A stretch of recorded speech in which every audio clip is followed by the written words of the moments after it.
नमस्कार। श्री गणेशाय नमः। ओम नमो भगवते वासुदेवाय। श्री राधा दिव्यै नमः। भगवान नारायण नर की जय हो। माँ भगवती सरस्वती महर्षि व्यास की जय हो। आज मैं आपको श्रीमद् भागवत महापुराण कथा में हिंदी में तृतीय स्कंध का अथ 10वां अध्याय का हिंदी में अर्थ सुनाऊंगी। श्रीमद् भागवत पढ़ने, कहने, सुनने से भगवान की प्रीत सुख मिलता है और कर्म से जो पाप उत्पन्न होते रहते हैं ज्ञान अज्ञान में उनका नाश होता है। और साथ ही साथ यह जो सृष्टि है इसके बारे में भी ज्ञान की प्राप्ति होती है। यह इस अध्याय में सृष्टि के ही बारे में बताया गया है। 10 प्रकार की सृष्टि का वर्णन है। जानिए ब्रह्मा जी ने कमल को कैसे 3 भागों में बांटा। 10 प्रकार में मनुष्य कौन से नंबर पे है सृष्टि में और कैसे मनुष्य के संरचना बनी है। पक्षी कौन से संरचना में आते हैं, यह सब जानिए। विदुर जी ने कहा, मुनिवर, भगवान नारायण के अंतर्धान हो जाने पर संपूर्ण लोकों के पितामह ब्रह्मा जी ने अपने देह और मन से कितने प्रकार की सृष्टि उत्पन्न की। भगवान, इनके सिवा मैंने आपसे और जो बातें पूछी हैं उन सबका भी क्रमशः वर्णन कीजिए और मेरे सब संशयों को दूर कीजिए, क्योंकि आप सभी बहुज्ञों में श्रेष्ठ हैं। सूति जी कहते हैं, शौनक जी, विदुर जी के इस प्रकार पूछने पर मुनिवर मैत्रेय जी ने बड़े प्रसन्न हुए और अपने हृदय में स्थित उन प्रश्नों का इस प्रकार उत्तर देने लगे। श्री मैत्रेय जी ने कहा, अजन्मा भगवान श्री हरि ने जैसा कहा था, ब्रह्मा जी ने भी उसी प्रकार चित्त को अपने आत्मा श्री नारायण में लगाकर 100 दिव्य वर्षों तक तप किया। ब्रह्मा जी ने देखा कि प्रलय कालीन प्रबल वायु के झकोरों से जिससे वे उत्पन्न हुए हैं तथा जिस पर वे बैठे हुए हैं वह कमल तथा जल कांप रहा है। प्रबल तपस्या हृदय में स्थित आत्मज्ञान से उनका विज्ञान बल बढ़ गया और उन्होंने जल के साथ वायु को पी लिया। वायु को फिर जिस पर स्वयं बैठे हुए थे उस आकाश व्यापी कमल को देखकर उन्होंने विचार किया कि पूर्व कल्प में लीन हुए लोगों को मैं इसी से रचूंगा। तब भगवान के द्वारा सृष्टि कार्य में नियुक्त ब्रह्मा जी ने उस कमल कोश में प्रवेश किया। उस एक के ही 3 भाग किए, भुवः भुवः स्वाहा, भूः भुवः स्वाहा। ठीक है। यद्यपि वह कमल बहुत बड़ा था, उस कमल में 14 भुवन, इससे भी अधिक लोकों के रूप में ब्रह्मा जी विभाग कर सकते थे, लेकिन 3 भाग ही किए। जीवों के भोग स्थान के रूप में इन्हीं 3 लोकों का शास्त्रों में वर्णन हुआ है। जो निष्काम कर्म करने वाले हैं उन्हें महा तपः जनः और सत्य लोक रूप ब्रह्म लोक की प्राप्ति हुई है। विदुर जी ने कहा, ब्रह्मन, आपने अद्भुत कर्म आदि स्वरूप श्री हरि की जिस काल नामक शक्ति की बात कही थी प्रभु, उसका कृपया विस्तार पूर्वक वर्णन कीजिए। श्री मैत्रेय जी ने कहा, विषयों का रूपांतर ही काल का आकार है। स्वयं तो वह निर्विशेष अनादि और अनंत है। उसी को निमित्त बनाकर भगवान खेल खेल में अपने आप को ही सृष्टि के रूप में प्रकट कर देते हैं। पहले यह सारा विश्व भगवान की माया से लीन होकर ब्रह्म रूप से स्थित था। उसी को अव्यक्त मूर्ति काल के द्वारा भगवान ने पुनः पृथक रूप से प्रकट किया। यह जगत जैसा अब है वैसा ही पहले था और भविष्य में भी वैसा ही रहेगा। इसकी सृष्टि 9 प्रकार की होती है तथा प्राकृतिक वैकृत वेद से एक 10वीं सृष्टि और भी है। जो ये प्राकृतिक वैकृत शब्द सुनने में कठिन लग रहा है, लेकिन जब इसमें कौन सी सृष्टि है बताया जाएगा तो आप अपने आप से आराम से समझ जाएंगे, इसलिए पूरा सुनिए। ठीक है।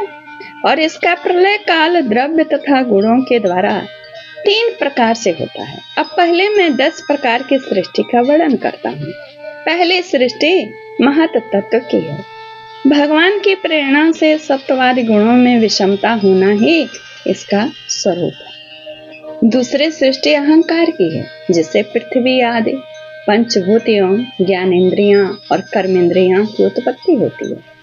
तीसरी सृष्टि भूत सर्ग है, जिसमें पंच महाभूतों को उत्पन्न करने वाला तन मात्र वर्ग रहता है। चौथी सृष्टि इंद्रियों की है, यह ज्ञान और क्रिया शक्ति से संपन्न होती है। पांचवी सृष्टि सात्विक अहंकार से उत्पन्न हुआ इंद्रियाधिष्ठाता देवताओं की। मन भी इसी सृष्टि के अंतर्गत आता है। जानिए, पांचवी सृष्टि में मन आता है, ठीक है। और छठी सृष्टि अविद्या की है, और इसमें क्या क्या है? इसमें तामिश्र है, अंध तामिश्र, तम मोह, महामोह, ये 5 गांठें हैं। यह जीवों की बुद्धि का आवरण और विक्षेप करने वाली है। ये 6 प्राकृतिक सृष्टियां हैं। अब वैकृत सृष्टियों का भी विवरण सुनो। जो भगवान अपना चिंतन करने वालों के समस्त दुखों को हर लेते हैं, यह सारी लीला उन्हीं श्रीहरि की है। वे ही ब्रह्मा के रूप में रजोगुण को स्वीकार करके जगत की रचना करते हैं। 6 प्रकार की प्राकृतिक सृष्टियों के बाद 7वें प्रधान वैकृत, मैंने बोला था ना, उधर के आप समझ जाएंगे। वैकृत सृष्टि इन 6 प्रकार के स्थावर वृक्षों की होती है, ठीक है। और इसमें आपको स्पष्ट रूप से बताया जाएगा कि कौन कौन से वनस्पति हैं। देखिए, वनस्पति, औषधि, लता, त्वक्सार, विरुद्ध और दुम्न, इनका संचार नीचे से ऊपर की ओर होता है। इनमें प्रायः केवल ज्ञान शक्ति प्रकट नहीं रहती है। ये भीतर ही भीतर केवल स्पर्श का अनुभव करते हैं, तथा इनमें प्रत्येक में कोई विशेष गुण रहता है। जैसे कि विस्तार से दिया बताती हूँ। जो बिना मोर के आए फलते हैं, जैसे गुलर, बड़, पीपल आदि। जो फलों के पक जाने पर नष्ट हो जाते हैं, जैसे धान की उचनाई, ये पक जाता तो पेड़ नष्ट हो जाते हैं। जो किसी का आश्रय लेकर बढ़ते हैं, जैसे ब्राह्मी, गुलय आदि। जिनकी छाल बहुत कठोर, जैसे बांस इत्यादि। जो लता पृथ्वी पर फैलती है, किंतु कठोर होने से ऊपर नहीं चढ़ती, जमीन पे ही रहती, जैसे खरबूजा, तरबूजा। जिनमें पहले फूल आकर फिर उन फूलों के स्थान में फल लगते हैं, आम, जामुन इत्यादि। 8वीं सृष्टि त्रियक योनियों की है, पशु पक्षियों की। वह 28 प्रकार की मानी जाती है। इन्हें काल का ज्ञान नहीं होता। तमोगुण की अधिकता के कारण ही वे केवल खाते पीते और मैथुन करते हैं और सो जाते हैं। इनमें सूंघने मात्र से वस्तुओं का ज्ञान हो जाता है। इनमें है, पेड़ पौधों में ज्ञान अंदर अंदर महसूस होता है, और ये जो पशु पक्षी हैं, इनको सूंघने का दिया है ज्ञान, ठीक है। इनके हृदय में विचार शक्ति या दूरदर्शिता नहीं होती है पशु पक्षियों में। कहते हैं साधु श्रेष्ठ, इन त्रियकों में गौ, बकरा, भैंसा, कृष्ण, मृग, अब अलग अलग बता रहे हैं। सुअर, नील गाय, रूरू नाम का मृग, भेड़ और ऊंट, ये द्विशप 2 खुर वाले पशु कहलाते हैं। और गधा, घोड़ा, खच्चर, गौर, मृगा, शरफ और चमरी, ये 1 खुर वाले हैं। अब ये 5 नख वाले पशु पक्षियों के भी नाम बताएंगे। कुत्ता, गीदड़, भेड़िया, बाघ, बिलाव, खरगोश, शाही, सिंह, बंदर, हाथी, कछुआ, गो और मगर आदि पशु आते हैं इसमें। और पक्षी में 5 खुर वाले कंक यानी बगुला, गिद्ध, बटोर, बाज, भास, भलुक, मोर, हंस, सारस, चकवा, कौवा, उल्लू आदि उड़ने वाले जीव पक्षी 5 खुर वाले आते हैं। और 5 खुर वाले पशु का भी नाम हमको बताया। विदुर जी कहते हैं, मैत्रेय जी, विदुर जी, 9वीं सृष्टि मनुष्यों की है। मैंने बोला ना, आप जानिएगा कि कौन सी सृष्टि मनुष्यों की है। तो 9वीं सृष्टि मनुष्यों की है। यह एक ही प्रकार की है। इसके आहार का प्रवाह ऊपर से नीचे की ओर होता है, यानी मुंह से नीचे की ओर पेट में जाता है। मनुष्य रजोगुण प्रधान, कर्म परायण और दुख रूपी विषयों में ही सुख मानने वाला होता है। स्थावर, पशु, पक्षी और मनुष्य, ये तीनों प्रकार की सृष्टियां तथा आगे कहा जाने वाला देव सर्ग वैकृत सृष्टि, मैंने बोला था ना आगे बताएंगे वैकृत, तथा जो महत तत्व रूपी वैकारिक देव सर्ग है उसकी गणना पहले प्राकृतिक सृष्टि में की जाती है।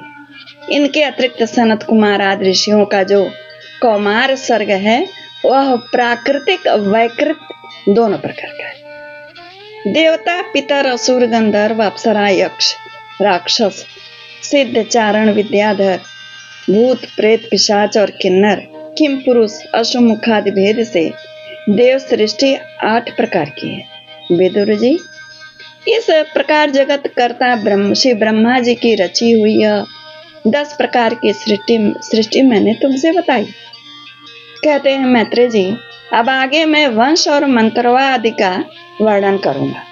इस प्रकार सृष्टि करने वाले सत्य संकल्प भगवान हरि ही ब्रह्मा के रूप से प्रत्येक कल्प के आदि में रजोगुण से व्याप्त होकर स्वयं ही जगत के रूप में अपनी ही रचना करते हैं। यहीं पर अथ 10वां अध्याय पूर्ण होता है। श्रीमद्भागवते महापुराणे पारमहंसायां सहितायां तृतीय स्कंधे 10वां तत्सत्। ओम नमो भगवते वासुदेवाय।